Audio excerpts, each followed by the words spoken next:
Hello, good evening everyone. मेरा नाम doctor Syed Zeeshan है। मैं ऑन्कोलॉजिस्ट हूँ। मैं कैंसर का स्पेशलिस्ट हूँ।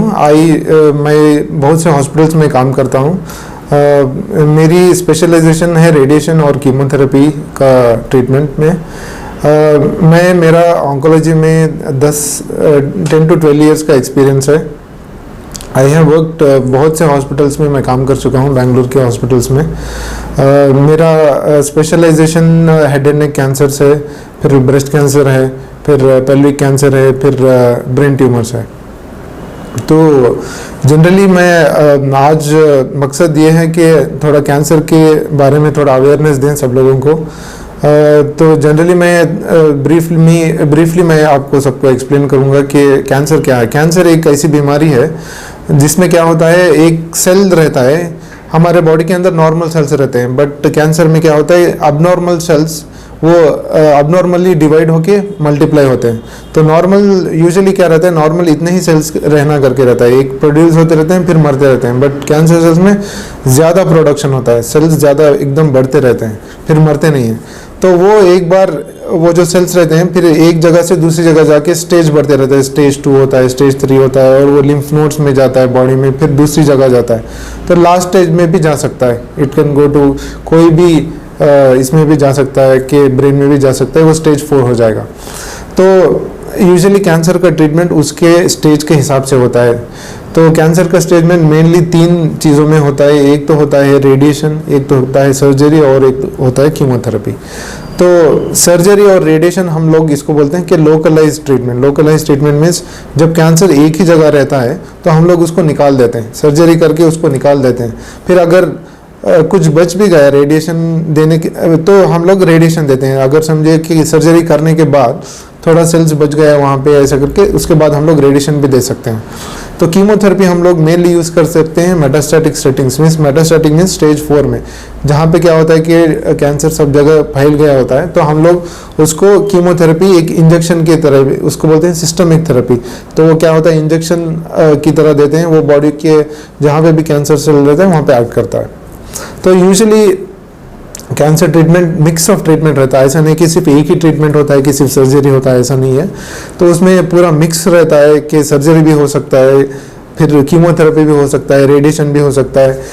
हर एक जगह का ट्रीटमेंट अलग है। For example head and neck cancer का ट्रीटमेंट अलग होता है, ब्रेस्ट कैंसर का ट्रीटमेंट अलग टाइप से होता है, पैंक्रियास का कैंसर रहा तो अलग टाइप से ट्रीटमेंट होता है, सर्विक्स का अगर कैंसर, यूट्रस का कैंसर रहा तो हर जगह का हर एक ऑर्गन का ट्रीटमेंट अलग रहता है, हर एक स्टेज का ट्रीटमेंट अलग रहता है। तो ये जानना बहुत ज़रूरी है। ये बहुत से मिसकॉन्सेप्शन मैंने देखा है कि सब लोग समझते हैं कि सबको एक ही ट्रीटमेंट है, सबको कीमोथेरेपी, ऐसा नहीं है। हर एक ऑर्गन का ट्रीटमेंट अलग है, हर एक स्टेज का अलग है ट्रीटमेंट, हर एक पेशेंट के हिसाब से हम लोग ट्रीटमेंट करते हैं। सर पहली बात, ये कैंसर क्यों आता है सर? हाँ, तो कैंसर आने के बहुत से रीजंस हैं, और थोड़े रीजंस नहीं हम लोगों को भी पता नहीं है। द मेन रीज़न ऐसे क्या बोलते हैं, थोड़े रिस्क फैक्टर्स करके बोलते हैं। हम लोग एक भी कोई ऐसा डायरेक्ट नहीं बोलते, रिस्क फैक्टर्स रहते हैं। फॉर एग्जांपल कैसे टोबैको चीविंग, तंबाकू चीविंग करना, ये बहुत हाई रिस्क एक्चुअली, ये बहुत डेंजरस है। इसमें क्या होता है कि जो तंबाकू रहता है उसमें जो केमिकल्स रहते हैं वो कैंसरस कॉजिंग मटेरियल्स रहते हैं। तो वो क्या करता है, जो बॉडी के म्यूकोसा रहता है अंदर, उसको डैमेज करता है। डैमेज करके धीरे धीरे कैंसरस सेल्स प्रोड्यूस करता है। तो tobacco is one reason. Not only chewing, the smoking of tobacco. तो जब क्या होता है, टोबैको हम लोग अंदर लेते हैं, स्मोकिंग अगर कुछ स्मोकिंग से अंदर जाता है तो लंग कैंसर के चांसेस हाई रहते हैं। तो tobacco is one of the reason. दूसरा, अगर टोबैको के साथ अल्कोहल इंटेक रहा तो भी रिस्क फैक्टर हो सकता है। तो थोड़े रीजंस में फैमिली हिस्ट्री करके बोलते हैं। तो कुछ फैमिली में थोड़ा कैंसर कॉमन रहता है। फॉर एग्जांपल ब्रेस्ट कैंसर में आप सुने भी होंगे कि अगर उनके पेरेंट्स थोड़ा कैंसर है, ब्रेस्ट कैंसर है, तो देर आर सम चांसेस, थोड़े चांसेस रहते हैं कि बच्चों में भी आ सकते हैं करके। ऐसा नहीं कि 100% नहीं रहते, देर आर सम चांसेस ऐसे रहता है। तो cancer can go in the family also, family में भी हो सकता है, टोबैको से भी हो सकता है, अल्कोहल इंटेक से भी हो सकता है, और बैड लाइफस्टाइल से हो सकता है, ओवरवेट ओबिसिटी से भी हो सकता है। ये सब जो भी मैं बोल रहा हूँ ये सब रिस्क फैक्टर्स हैं। It's not a direct causative agent, it's a risk factor. Sir जिस तरीके से लफ्ज़ कैंसर कोई इंसान सुनता है तो दहशत में आ जाता है, डर और खौफ उसके अंदर पैदा हो जाता है। कैंसर क्यों आता है, कैसे आता है, ये कहीं ना कहीं बहुत सारी जगहों पर रिसर्च करने पर या गूगल करने पर पता चल जाता है कि इस वजह से कैंसर आ सकता है। और जिस तरीके से टबाको की बात करें उस पर भी साफ तौर पर लिखा होता है कि इस वजह से कैंसर होता है। लेकिन इंसान जो है इलाज कराने से पहले ही कैंसर का नाम सुनते ही अपने आप को मार लेता है, ख़त्म हो जाता है और उसे लोग भी डरा देते हैं। तो क्या ऐसे लोगों के लिए आपके पास रूहानी कहें या माइंड में ऐसी कुछ बात जिसकी वजह से वो जो है लड़ने की ताकत पैदा करे उस चीज़? ठीक है, बहुत अच्छा सवाल पूछा आपने। आपको मैं बता देता हूँ कि जो भी कैंसर अगर अर्ली स्टेज में आता है, अर्ली स्टेज में मीन्स स्टेज 1 या स्टेज 2 या स्टेज 3 से पहले जो स्टेज रहता है, अर्ली स्टेज में आता है तो हम लोग उनको बहुत अच्छा क्योर कर सकते हैं। तो अभी समझ लीजिए कि ब्रेस्ट कैंसर है, ब्रेस्ट कैंसर में अगर छोटा लंप है, ब्रेस्ट में थोड़ा छोटा लंप है, तो अगर सही टाइम पे जाके डॉक्टर को दिखा लिया कि लंप है, जाके उसको निकलवा लिया और नेसेसरी ट्रीटमेंट कर लिया तो वो क्योर हो सकते हैं, वो बीमारी से ही निकल सकते हैं।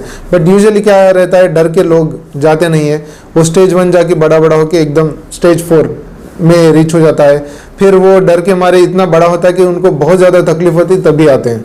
तो मेरे ख्याल से सबसे पहले इम्पॉर्टेंट चीज़ है कि एजुकेशन चाहिए कि हम लोग ये बात सब तक पहुँचाएँ कि कैंसर एक ऐसी बीमारी है, अर्ली स्टेज में रहा तो हम उसको फाइट कर सकते हैं, उसको अच्छा ट्रीटमेंट है, उससे क्योर भी हो सकते हैं। हाँ, मैं ये मानता हूँ कि थोड़े एडवांस स्टेजेस में जब स्टेज 4 में जाता है और या तो फिर कैंसर बहुत अग्रेसिव रहता है तो उस टाइम पे हम लोगों को थोड़ा मुश्किल होता है ट्रीट करने के लिए।